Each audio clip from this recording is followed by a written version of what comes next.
Imagina se Deus virasse para você e dissesse: edificarei a minha igreja sobre você. Qual seria a sua atitude? Como é que ficaria o seu orgulho? Como seria o seu comportamento diante desta revelação? Eu quero olhar nessa noite para a vida de Pedro, porque Pedro é uma figura que mostra para nós o fracasso do eu, a humilhação de si mesmo, mas o sucesso e o poder espiritual, quando ele se encontra com Cristo e é restaurado por Jesus. Eu quero convidar você a abrir a Bíblia em Mateus capítulo 16. Abra sua Bíblia em Mateus capítulo 16. Nós vamos fazer a leitura do versículo 13 ao versículo de número 28. Mateus capítulo 16, versículo 13 a 28. Diz assim a palavra do Senhor: Chegando Jesus à região de Cesareia de Filipe, perguntou aos seus discípulos: Quem os outros dizem que o Filho do Homem é? Eles responderam: Alguns dizem que é João Batista, outros Elias, e ainda outros Jeremias ou um dos profetas. E vocês? Perguntou ele: Quem vocês dizem que eu sou? Simão Pedro respondeu: Tu és o Cristo, o Filho do Deus vivo. Respondeu Jesus: Feliz é você, Simão, filho de Jonas, porque isto não lhe foi revelado por carne ou sangue, mas por meu Pai que está nos céus. Eu lhes digo que você é Pedro, e sobre esta pedra edificarei a minha igreja, e as portas do Hades não poderão vencê-la. Eu lhe darei as chaves do reino dos céus. O que você ligar na terra terá sido ligado nos céus. O que você desligar na terra terá sido desligado nos céus. Então advertiu a seus discípulos que não contasse a ninguém que ele era o Cristo. Desde aquele momento, Jesus começou a explicar aos seus discípulos que era necessário que ele fosse para Jerusalém e sofresse muitas coisas nas mãos dos líderes religiosos, dos chefes dos sacerdotes e dos mestres da lei, e fosse morto e ressuscitasse no terceiro dia. Então Pedro, chamando-o à parte, começou a repreendê-lo, dizendo: Nunca, Senhor, isso nunca te acontecerá. Jesus virou-se e disse a Pedro: Para trás de mim, Satanás, você é uma pedra de tropeço para mim, e não pensa nas coisas de Deus, mas nas dos homens. Então Jesus disse aos seus discípulos: Se alguém quiser acompanhar-me, negue-se a si mesmo, tome a sua cruz e siga-me, pois quem quiser salvar a sua vida, a perderá, mas quem perder a sua vida por minha causa, a encontrará. Pois que adiantará o homem ganhar o mundo inteiro e perder a sua alma? O que o homem poderá dar em troca de sua alma? Pois o Filho do Homem virá na glória de seu Pai com seus anjos, e então recompensará a cada um de acordo com o que tenha feito. Garanto-lhes que alguns dos que aqui se acham não experimentarão a morte antes de verem o Filho do Homem vindo em seu reino. Amém? Jesus estava no norte da Palestina, caminhando em direção a Jerusalém, porque o tempo era chegado. Era o momento em que ele deveria se entregar para morrer por amor à sua igreja. Havia chegado o tempo em que ele deveria se dirigir a Jerusalém, sabendo que sofreria nas mãos dos líderes religiosos, daqueles que o perseguiam. Jesus, então, na direção a Jerusalém, ele pergunta aos seus discípulos: Quem dizem que eu sou? Jesus faz essa pergunta porque Jesus gostaria de deixar claro quem ele era e também deixar claro qual era a sua missão.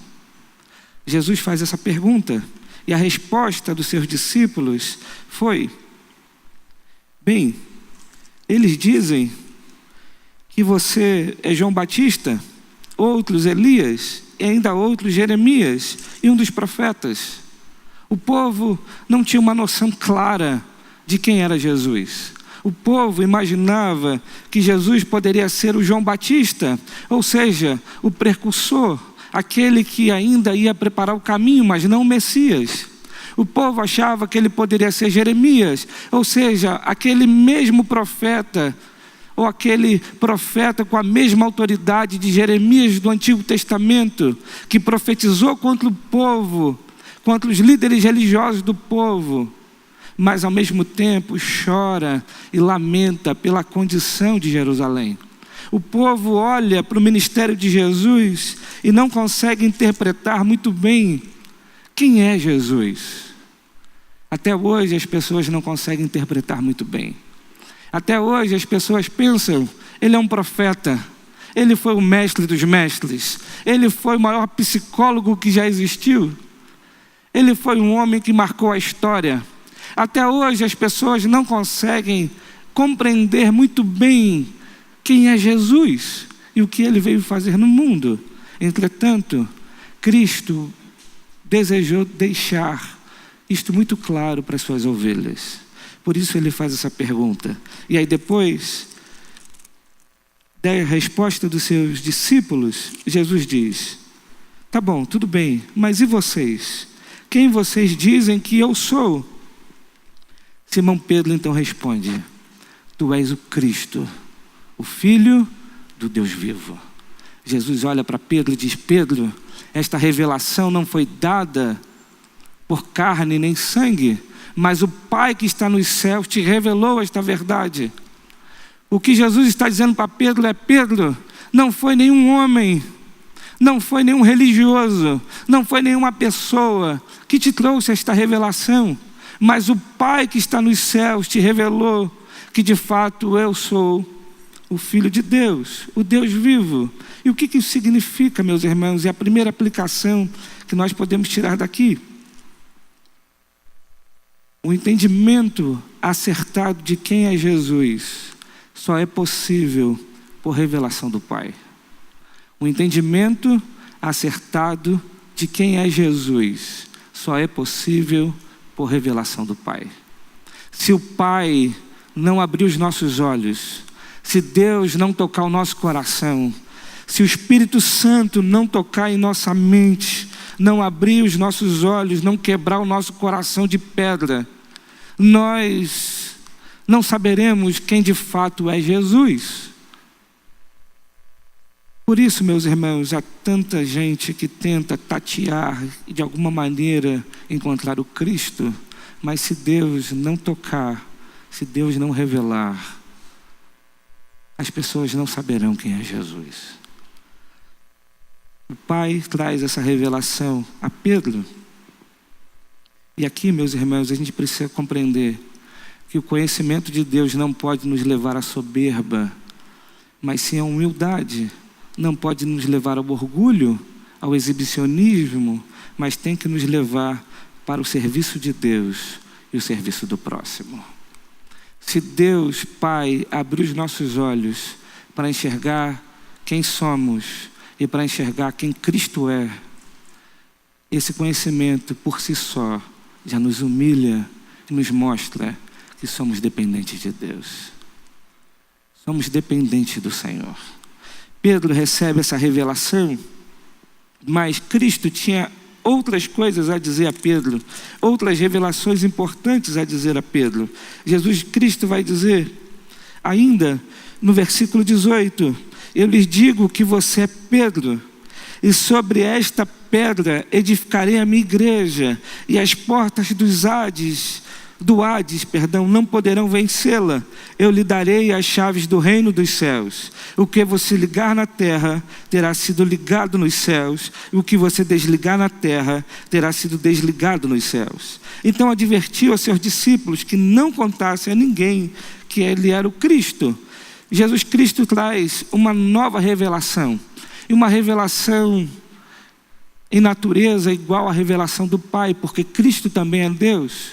E Cristo diz a Pedro: Pedro, eu edificarei a minha igreja, tu és pedra, e sobre esta pedra edificarei a minha igreja. E aqui, meus irmãos, embora a tradição protestante tente de alguma forma desconfigurar a ideia de que Jesus estava dizendo isso para Pedro, com medo de que esse texto dê base para o ministério do pontífice, do Papa.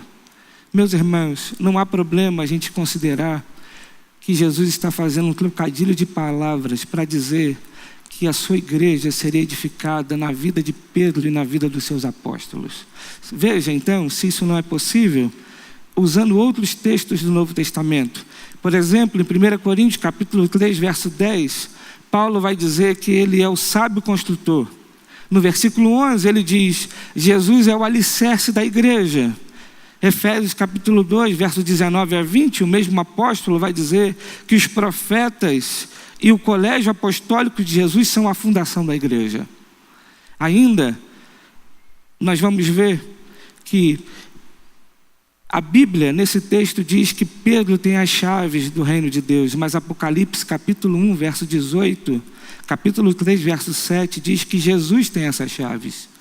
João capítulo 9, verso 5, diz que Jesus é a luz do mundo. Em Mateus capítulo 5, verso 14, seus discípulos são a luz do mundo. Nenhum desses pares de metáforas ameaça a singularidade de Jesus.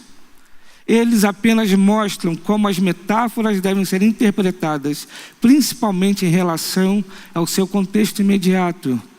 E o que eu quero dizer com isso? Imagina um ser humano mortal, pecador como nós, receber a revelação de Jesus Cristo em que diz: edificarei a minha igreja sobre você. Meus irmãos, essa revelação de Jesus explica para nós o porquê Pedro, logo em seguida do texto, se levanta contra Jesus e diz: isso não vai acontecer com você. Veja, o texto continua e Jesus vai trazer uma nova revelação.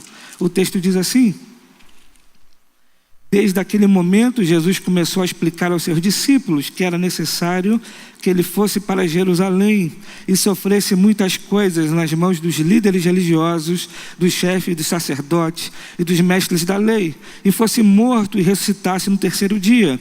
Então Pedro, chamando à parte, começou a repreendê-lo, dizendo: nunca, Senhor, isso nunca te acontecerá. Como pode um homem carnal, pecador, virar para o seu Senhor e dizer: não, Senhor, essa tua vontade não vai acontecer? Como pode um homem pecador e um homem carnal se colocar diante do seu Senhor e dizer: eu sei mais do que o Senhor? Na verdade, isso não vai acontecer na sua vida. Meus irmãos, o eu do apóstolo Pedro falou mais alto aqui. Pedro aceita a revelação que Jesus iria edificar sua igreja, mas não aceita a revelação de que era necessário que Cristo fosse para Jerusalém e morresse em favor da tua igreja. O que nós podemos aprender aqui, meus irmãos? Em segundo lugar, não podemos ter um conceito elevado de nós mesmos. Não podemos confundir o que somos com o ministério que exercemos. Pedro, de alguma maneira, confundiu e talvez achou que o simples fato de ser um apóstolo que daria continuidade à obra de Cristo era suficiente para dizer para Jesus o que ele deveria e não deveria fazer. Ah, meus irmãos, há quantos pastores e líderes que hoje tentam dar ordens para Deus. Há quantos homens que confundem aquilo que eles são com o cargo que eles ocupam. Há quantos homens que desconhecem ou de alguma maneira se esquecem de que são pobres, pecadores, dependentes da graça do Senhor. Sobem no púlpito e se acham super-homens. Sobem no púlpito e se acham maiores do que os outros. Sobem no púlpito e acham que de alguma maneira têm uma revelação especial da parte de Deus e são privilegiados por isso. Pobres homens miseráveis e pecadores que não conseguem olhar para dentro de si e perceber que são pobres em espírito. Meus irmãos, jamais podemos confundir aquilo que somos com o ministério que exercemos. Mas ainda existe uma outra aplicação aqui. Veja, Pedro reconhece a revelação do Pai, que Jesus é o Filho de Deus, ok? Amém? Pedro aceita a revelação de que Jesus edificaria a sua igreja na pedra, no trocadilho das palavras, ok? Amém? Mas ele não aceita a revelação de que Cristo morreria. O que Pedro faz aqui? Ele se torna juiz da própria palavra. Aquilo que é fácil ele aceitar no coração, ele diz, amém. Aquilo que é difícil ele compreender, ele diz, não é assim, Senhor. Quantas vezes fazemos isso com as Escrituras Sagradas? Quantas vezes nos tornamos juiz da palavra, porque não conseguimos compreender o Deus da palavra. E queremos então selecionar na palavra de Deus aquilo que é fácil, aquilo que é palpável, aquilo que é palatável, aquilo que é fácil para o nosso entendimento e para a nossa compreensão. Mas aquilo que nós não conseguimos entender, porque entender as Escrituras parte em primeiro lugar dessa revelação do Pai, nós simplesmente rejeitamos. Não é assim? Por exemplo, se nós falarmos sobre a soberania de Deus, não é assim? Por exemplo, se tentarmos explicar a Trindade a partir da lógica humana, o que o falso evangelho faz é selecionar o texto bíblico e não pregar todo o conselho de Deus. E aí, meus irmãos, se fizermos assim, seremos um adversário, seremos um diabo, um Satanás contra a vontade do Senhor. Porque é isso que a palavra de Deus está dizendo aqui. Veja, se não é isso que Jesus Cristo diz para Pedro. Ele vira para Pedro e vai dizer, versículo 23, Jesus virou-se e disse a Pedro, para trás de mim, Satanás, você é uma pedra de tropeço para mim e não pensa nas coisas de Deus, mas nas dos homens. Meus irmãos, quando nós não nos submetemos à palavra de Deus, nos tornamos pedras de tropeços e adversários da vontade de Deus. O Pedro, que era pedra e que a igreja seria edificada, agora se torna uma pedra de tropeço para a vontade de Deus. A pedra que a igreja deveria ser edificada, agora virou pedra de tropeço. Da mesma forma, meus irmãos, que Satanás, e nós vimos isso na exposição do apóstolo, ia chamar o bispo de apóstolo, em nome de Jesus. Nós acabamos de ver na exposição ia falar apóstolo de novo. Acabamos de ver na exposição do Áquila, pronto, pastor Áquila, que quem oferece o reino sem sofrimento é Satanás. Não foi isso que Satanás disse a Jesus? Olha o reino. Se você se prostrar e me adorar, te darei o reino. O que Satanás estava dizendo para Jesus é, eu posso te dar o reino sem o sofrimento. O que Pedro está dizendo para Jesus é, você não precisa sofrer para que você tenha o reino. É a mesma tentação. E há momentos, meus irmãos, que enfrentaremos na vida um caminho estreito, sofrimentos, dificuldades. E isso não quer dizer para nós que não é a vontade de Deus. Mas ainda, o que Jesus está dizendo para Pedro é, Pedro, eu vou na tua frente. Sou eu que te lidero. Não é você que diz para mim o que eu devo ou não devo fazer. Mas sou eu que digo para você como devem ser as coisas. O que Jesus está dizendo para Pedro é, eu vou na tua frente. E aí, meus irmãos, Jesus vai emendar a sua palavra e vai dizer, versículo 24, Então Jesus disse aos seus discípulos: se alguém quiser acompanhar-me, negue-se a si mesmo, tome a sua cruz e siga-me. O que Jesus está dizendo para Pedro é: Pedro, o caminho do poder espiritual não é o caminho do elevo do seu próprio eu, mas o caminho do poder espiritual é o caminho da autonegação.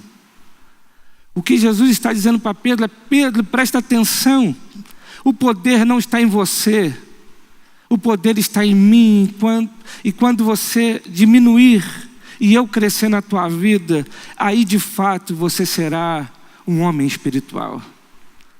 O que Jesus está dizendo para Pedro é: Pedro, o caminho para me seguir é o caminho de morte de si mesmo. E aí, meus irmãos, nesse contexto, no contexto desta passagem, no contexto aqui de Jesus, a gente precisa compreender que aquelas pessoas sabiam que quando alguém era condenado como Jesus foi condenado, como um transgressor, a sua morte era uma morte de cruz, e ele deveria carregar a sua cruz até o lugar da sua morte. O que Jesus está dizendo para Pedro é: Pedro, se alguém quiser acompanhar-me, negue-se a si mesmo e tome a sua cruz. O que Jesus está dizendo para Pedro é: Pedro, você quer me seguir? Então você precisa morrer todos os dias para você mesmo. Pedro, você quer me seguir?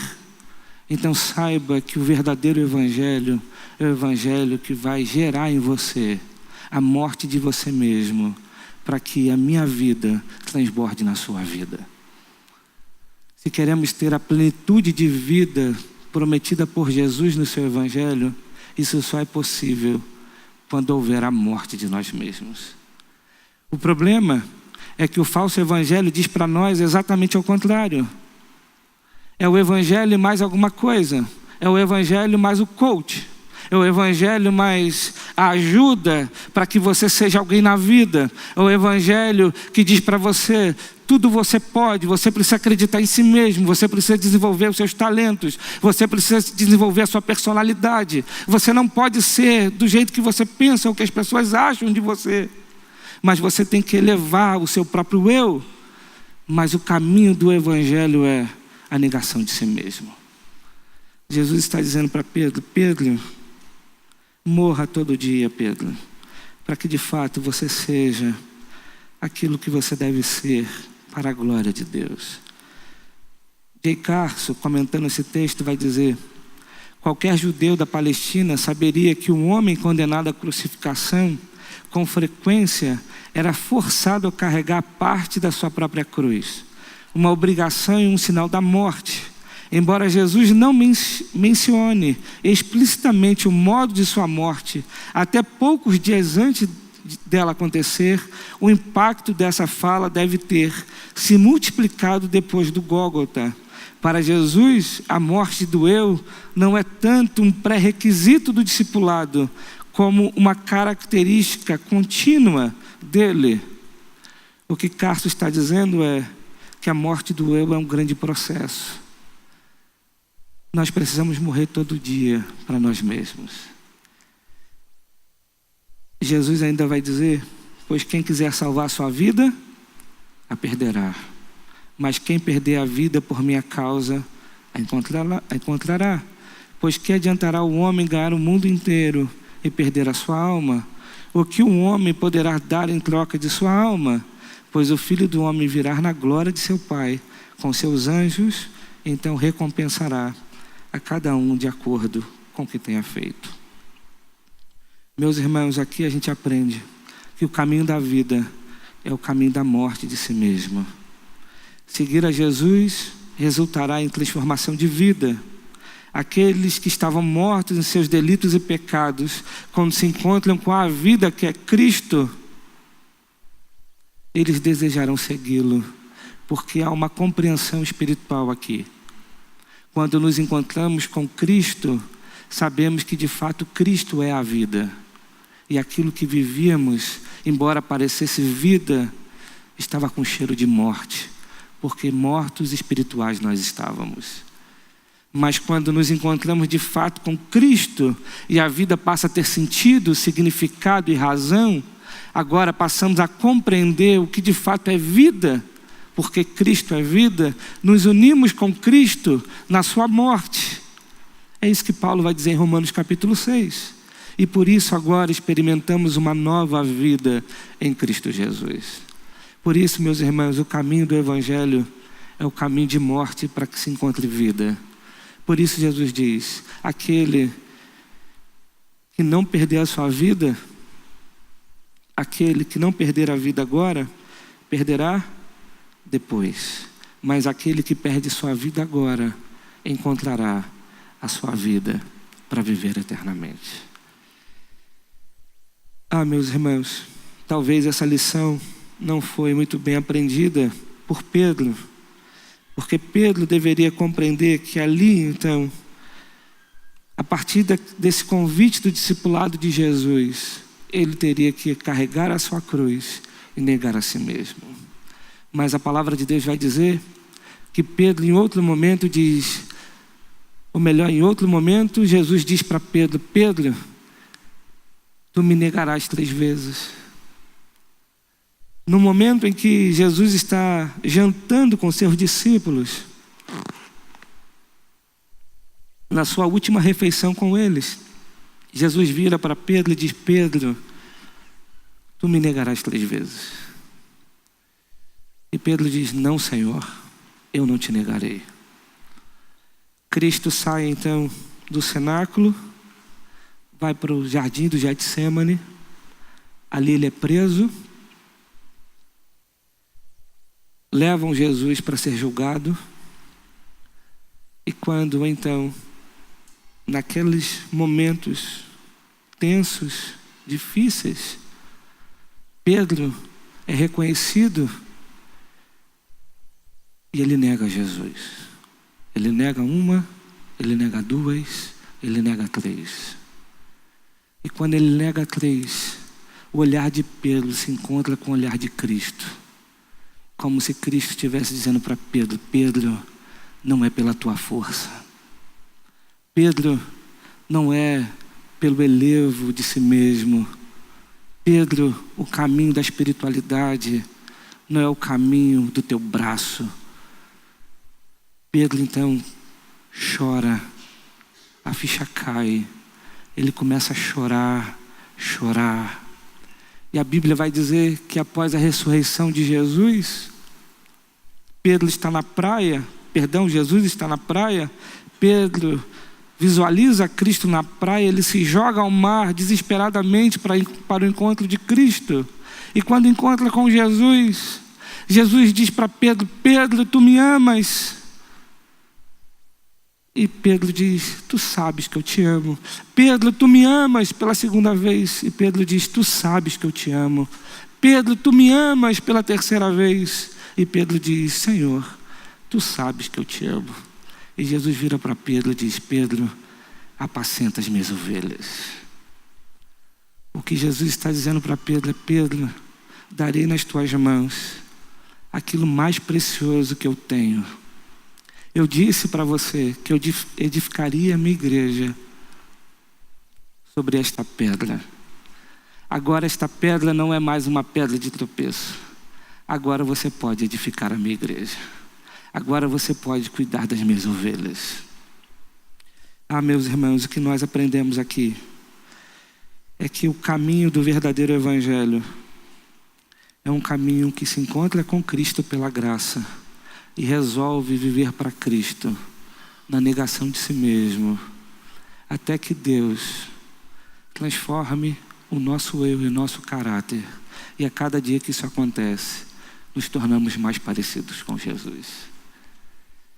Precisamos caminhar a vida não no exibicionismo, mas através de uma humildade característica daqueles que nasceram de novo. E isso será representado a cada dia que nós carregarmos a cruz, até o dia que trocarmos esta cruz por uma coroa.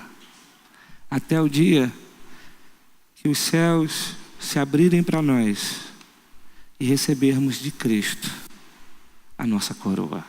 Eu quero encerrar essa palavra e eu queria pedir a ajuda do Áquila mais uma vez, para a gente cantar uma música do HCC. Para a gente não, para ele cantar, tá, meus irmãos, que eu não canto nada.